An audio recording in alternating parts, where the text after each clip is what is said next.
ഇന്ന് തന്നെ ഡൗൺലോഡ് ചെയ്യൂ. കാണൂ നിങ്ങളുടെ ഫേവറേറ്റ് ഷോസ്. ഇന്നലെ നെഞ്ചുവേദന വന്ന് ആശുപത്രി പോയ കാര്യം ചന്ദ്രികാമ്മ മനോജിനോടും ഹരിതയോടും പറഞ്ഞില്ലേ? ഇല്ല, ഞാൻ ആരോടൊന്നും പറഞ്ഞില്ല. പറയണമായിരുന്നു. ചന്ദ്രികാമ്മയ്ക്ക് ബുദ്ധിമുട്ടാണെങ്കിൽ ഞാൻ മനോജിനോട് പറയാം. പറയട്ടെ? നീ അന്തസ്സുള്ള പെണ്ണുങ്ങളെ കണ്ടിട്ടുണ്ടാവില്ല. അത് ശരി, മതി. ആറുമുഖൻ പൈസ തന്നിട്ടുണ്ടെങ്കിൽ അതിന്റെ പലിശയും കൂട്ടുപലിശയും ഈടാക്കുക തന്നെ ചെയ്യും. നിന്നെ ഞാൻ പൊക്കിയിരിക്കും.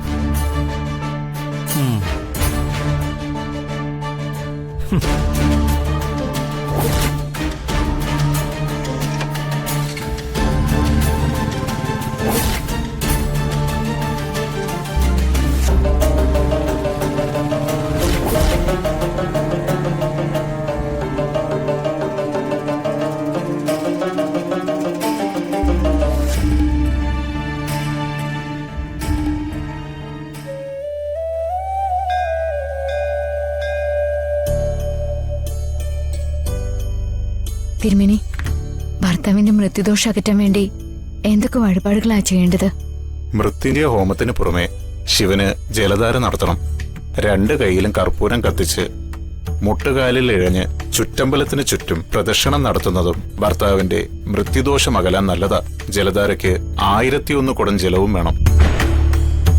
ക്ഷേത്ര കിണറിൽ നിന്നും വന്ദന തന്നെ ജലം കോരിയെടുത്ത് ശ്രീകോവിൽ എത്തിക്കുകയും വേണം. അങ്ങനെ ചെയ്യാൻ തിരുമേനി. ശിവന്റെ ജന്മനാളായ തിരുവാതിര ദിവസം തന്നെ വഴിപാട് നടത്തുന്നത് ഉത്തമമായിരിക്കും.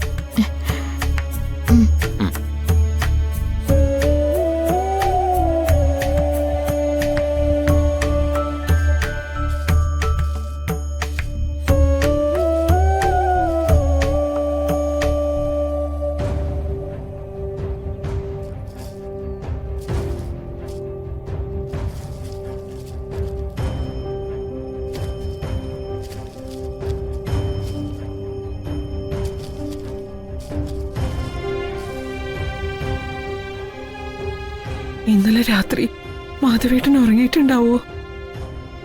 പാവം. ഫോൺ വിളിച്ചപ്പോ സങ്കടം കൊണ്ട് എനിക്ക് നല്ലതുപോലെ സംസാരിക്കാൻ കൂടി കഴിഞ്ഞില്ല. തിരിച്ചു വിളിക്കാന്ന് കരുതിയപ്പോ സങ്കടവും ക്ഷീണം കൊണ്ട് ഉറങ്ങിപ്പോയി. മാധവേട്ടന് സങ്കടമായി കാണും. ചിലപ്പോ വല്ലാതെ ടെൻഷനായിട്ടുണ്ടാവും ആൾക്ക്. ഉറങ്ങിയിട്ടുണ്ടാവില്ല. മാധവേട്ടനെ ഒന്ന് വിളിച്ചു നോക്കിയാലോ?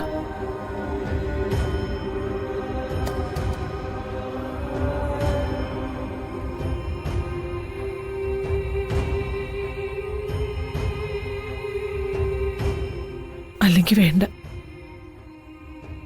മാധവേട്ടനുമായിട്ട് സംസാരിക്കുന്നതിനിടയിൽ ഹരിത കയറി വന്ന അതാകെ പ്രശ്നമാവും. ഫോൺ പിടിച്ചു വാങ്ങി എറിയാനും ഹരിത മടിക്കില്ല. രാത്രി വിളിക്കാം.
ജഗത എന്താ ഇങ്ങനെ അമ്പരന്ന് നോക്കുന്നത്?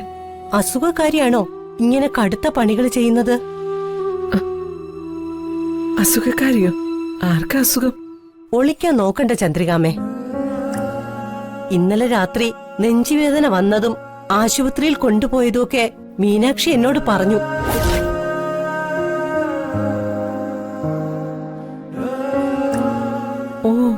ആണോ?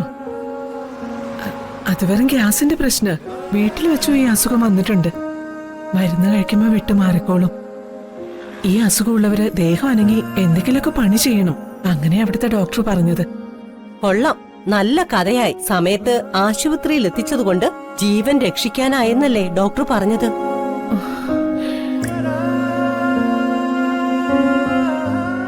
അത്രയും സീരിയസ് ആയ അസുഖത്തെയാണോ ഇങ്ങനെ ലാഘവത്തോടെ കാണുന്നത്?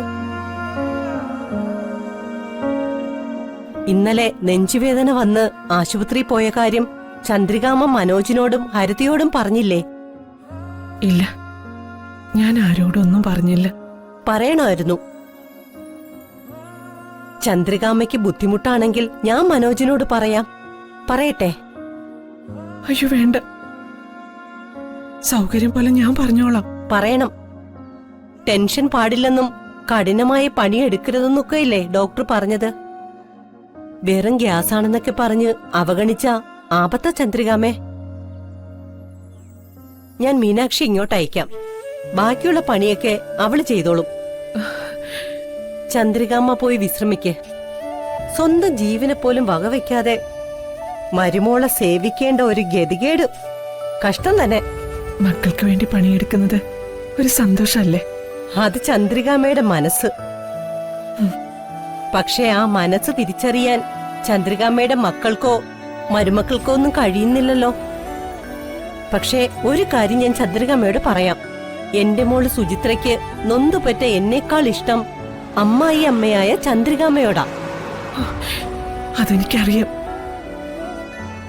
മാധവേട്ടന്റെ കാര്യത്തിൽ എനിക്ക് ആകെ ഒരു ആശ്വാസം സുചിത്ര കൂടെയുണ്ടല്ലോ എന്നുള്ളതാ. അവള് ഞങ്ങളുടെ മോളാ. മരുമക്കളെ മക്കളായി കാണുന്ന ചന്ദ്രികാമ്മയ്ക്ക് ഈ ഗതി വന്നല്ലോ എന്ന് ഓർക്കുമ്പോ ഉള്ളിലൊരു സങ്കടം. സൂക്ഷിക്കണേ ചന്ദ്രികാമ്മേ. ഡോക്ടർ പറഞ്ഞ ടെസ്റ്റുകളൊക്കെ വൈകാതെ ചെയ്യണം. പണത്തിന്റെ കാര്യത്തില് വിഷമിക്കണ്ട. ഞാൻ പണിയെടുത്തുണ്ടാക്കിയ കുറച്ച് പൈസ സൂക്ഷിച്ചു വച്ചിട്ടുണ്ട്. പെട്ടെന്ന് എനിക്കൊരു ആപത്ത് വന്നാൽ ആരെയും ബുദ്ധിമുട്ടിക്കണ്ടല്ലോ എന്ന് കരുതി സൂക്ഷിച്ചു വച്ചേക്കുന്നതാ. അതെടുക്കാം. ജഗതി അങ്ങനെ പറഞ്ഞല്ലോ, അത് മതി. മനസ്സ് നിറഞ്ഞു. പണമൊക്കെ മാധവേട്ടന്റെ കയ്യിലുണ്ടാവും. ശരി, ഞാൻ അങ്ങോട്ട് പോട്ടെ. സൂക്ഷിക്കണേ.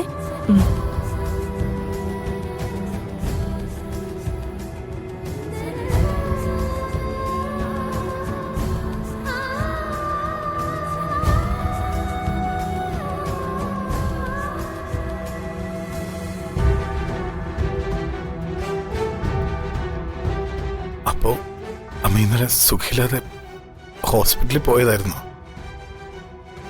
ഹരിത എന്തൊക്കെയാ അമ്മ പറഞ്ഞത്?